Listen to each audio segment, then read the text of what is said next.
So in the previous video, we looked at the graphs of some rational functions, and we discussed the idea of a vertical asymptote and a horizontal asymptote and an oblique asymptote. We saw that in some of the graphs. So now we want to look at those asymptotes a little more closely and see if there's a way that we can determine what the asymptotes are going to be. So specifically here, we're going to be looking at vertical asymptotes.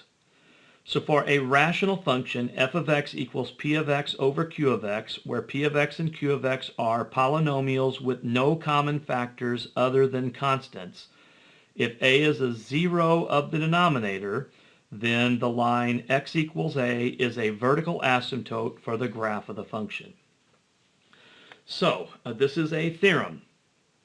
So first of all, I want to look at the conditions here. So f of x equals p of x over q of x. That is a rational function, but here's the condition I want to talk about. P of x and q of x are polynomials with no common factors other than constants. So in other words, if we were to factor the polynomial p of x and if we were to factor the polynomial q of x, we cannot have any common factors.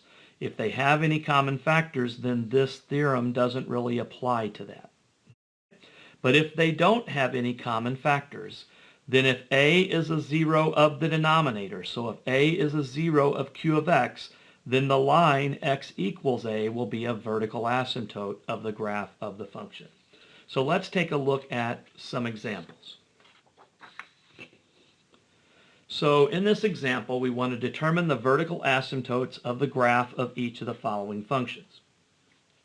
So if we look at a, we have the polynomial function f of x equals x plus 3 over x minus 4. So first of all, look at the numerator, look at the denominator. In the numerator, we just have x plus 3. In the denominator, we just have x minus 4. There are no common factors, so our theorem is going to apply. And so our theorem says that anything that causes a 0 in the denominator will be a vertical asymptote. So if we look and see what's going to cause the denominator to equal 0. Well, if I take x minus 4 and set that equal to 0, add 4 to both sides, x equals 4. We have a vertical asymptote, and the vertical asymptote is going to be the vertical line x equals 4. So we have a vertical asymptote of x equals 4. Now, just for the heck of it, let's bring in our graphing calculator. I'm going to go to y equals, and I want to graph this function. So if I graph x plus 3, which I'm going to put in parentheses, divided by parentheses x minus 4. So I have to put parentheses around both the x plus 3 and the x minus 4. And if I do a zoom 6 to graph this, can you see that we do have this vertical asymptote here at x equals 4? Can you visualize that? So we are getting that vertical asymptote, and that's occurring, again, because 4 causes division by 0. So we're getting that vertical asymptote that's occurring there. Let's take a look at part B.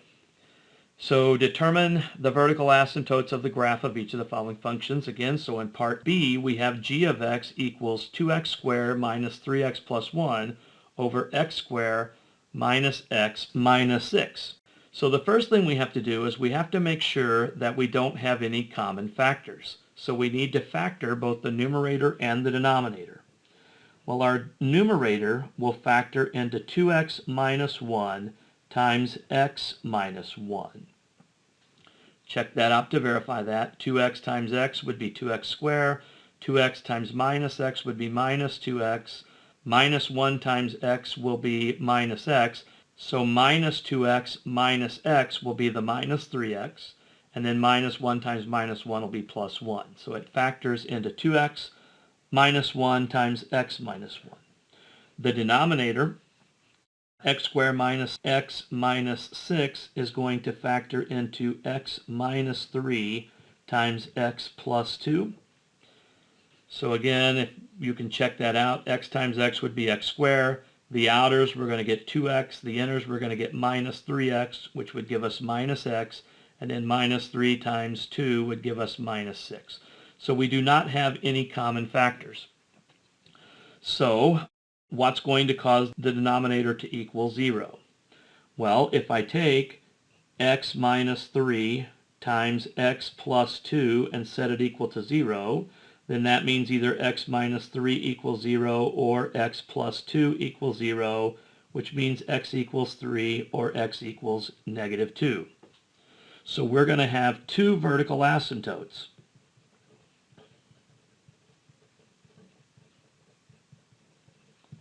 So the vertical line x equals negative 2 will be a vertical asymptote, and the vertical line x equals 3 will be a vertical asymptote. Both of those will be vertical asymptotes. And just to kind of verify this, let me bring back in my calculator. This was the previous one. So if we graph 2x squared minus 3x plus 1, again I put that in parentheses, divided by parentheses x squared minus x minus 6, close the parenthesis, and if I do a zoom 6, this is what the graph of this function looks like. And we can see that we do have a vertical asymptote occurring here at x equals negative 2, and we have another vertical asymptote occurring here at x equals 3. So we're getting those two vertical asymptotes. Pretty cool. Looking at part C, again, we're going to need to factor in order to make sure that we don't have any common factors. Well, the numerator is already factored, so that's going to be x plus 3. The denominator, I can factor out an x. So I would have x times, factoring in x out of x cubed would leave x squared. Factoring x out of minus 4x is going to be minus 4. And then the x squared minus 4 is a difference of squares, so that's going to factor more. I'm going to come over here. So that's x plus 3. I already have the x. And then x squared minus 4 will factor into x plus 2 times x minus 2. So I have no common factors in the numerator and denominator, so our theorem holds. So if we look at the denominator, if I set the denominator equal to 0, then either x is going to equal 0, or x plus 2 is going to equal 0, or x minus 2 is going to equal 0. So I get x equals 0, or subtracting 2 from both sides, x equals negative 2, or adding 2 to both sides, x equals 2. So in this case, we're going to have three vertical asymptotes.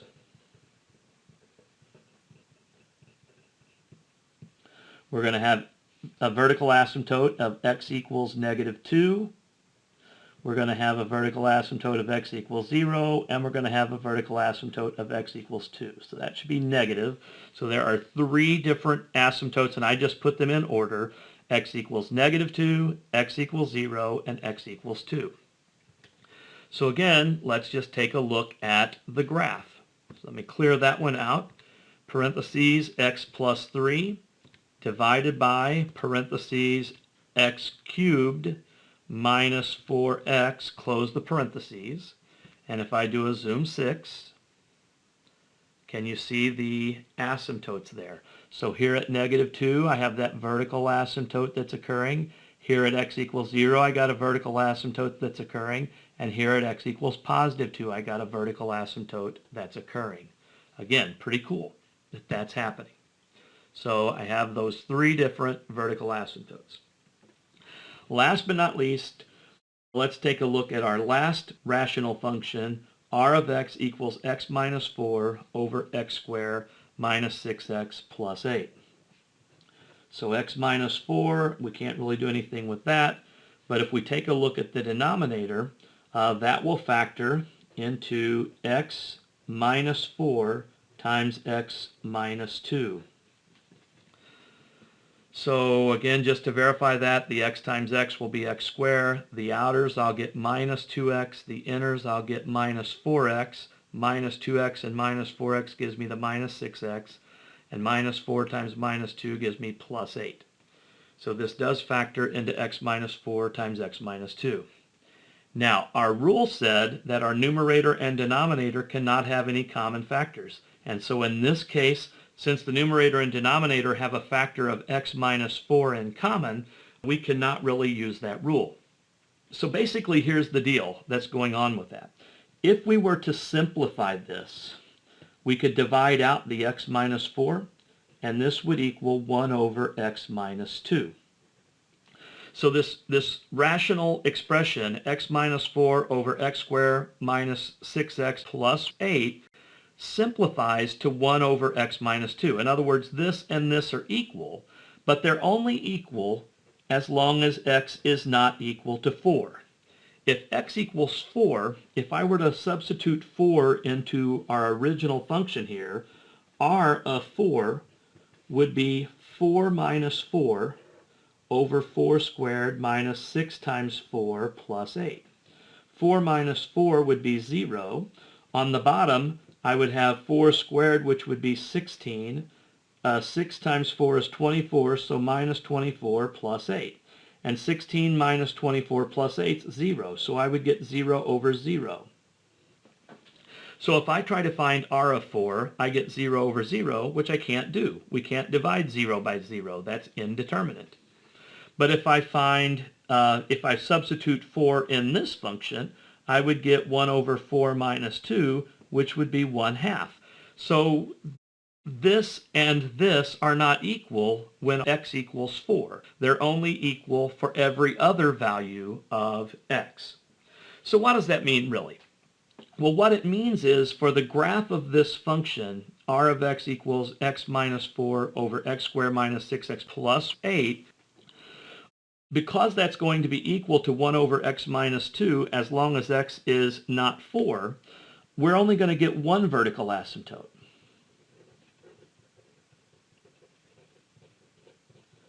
So we're going to get a vertical asymptote, and that's going to be where the x minus 2 equals 0. So that's going to be where x equals 2.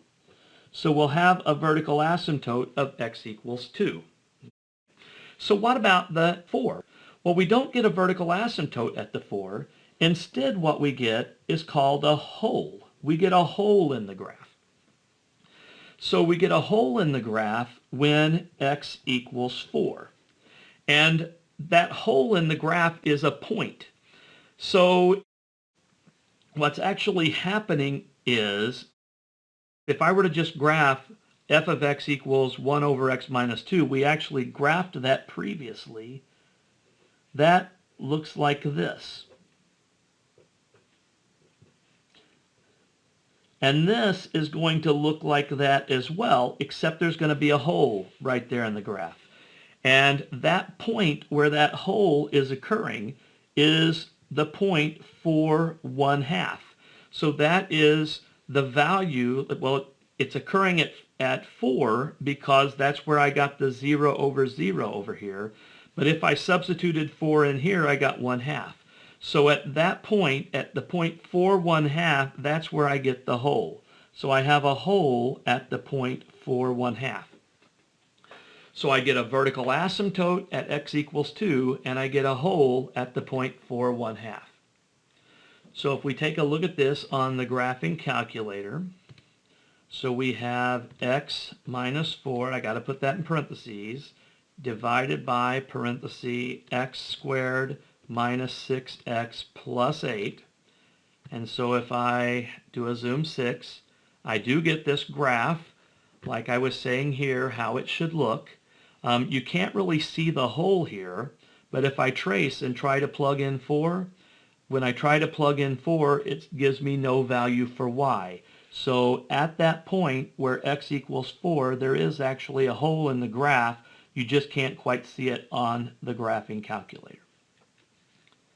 So this is how we go about finding the vertical asymptotes. First of all, if there are no common factors in the numerator and denominator, then anything that causes 0 in the denominator is going to be a vertical asymptote. One note about that, vertical asymptotes are vertical lines. And so when we write vertical asymptotes, we have to write them as equations.